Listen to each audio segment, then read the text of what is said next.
And a big question for city, state, and business leaders.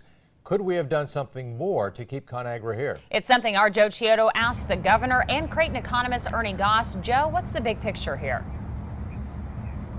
Well, really, John and Mallory, I mean, basically, we've understood today that this was a done deal, and there's no denying that this is going to have somewhat of a negative effect on our city, at least initially. Talking with Creighton University economist Ernie Goss, he tells me that losing these jobs, there's about 1,000 of them. And if you look at the big picture here, well, that means not only will we lose 1,000 jobs, but people are also going to be relocating. So in our city, people won't be eating at our restaurants. They won't be shopping at our retailers. They also won't be investing their monies in our banks here. So really, it's a ripple effect that we're going to see over the next 2 years of a slight lack in the economy. And Goss says he believes ConAgra's relocation to Chicago is a bad move overall for the company.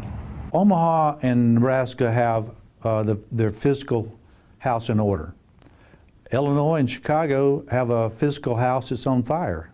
You've just moved your company into a city that's one of the most fiscally unsound.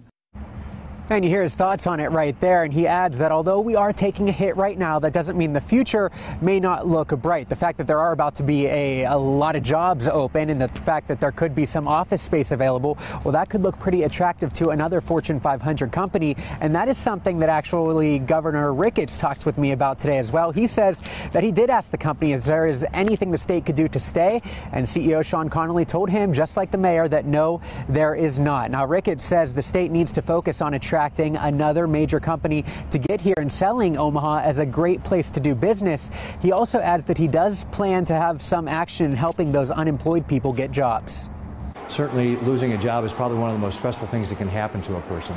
And so we're going to work, the Department of Labor has already got a team standing by to work with ConAgra to help with the placements of those folks that are losing their jobs, to help get them placed as quickly as possible with new jobs here in Nebraska.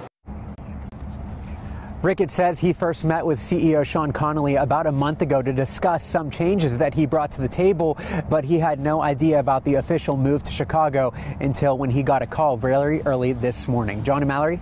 Hey, Joe, there was another announcement today that Brenda Hicks Sorensen will be replaced as the director of Nebraska's economic development. Is there any connection to that? Well, I asked if that had anything to do with ConAgra leaving, if it was some sign that maybe she couldn't do her job, but Ricketts says that no, she does do a good job. It just wasn't a right fit having her in that position.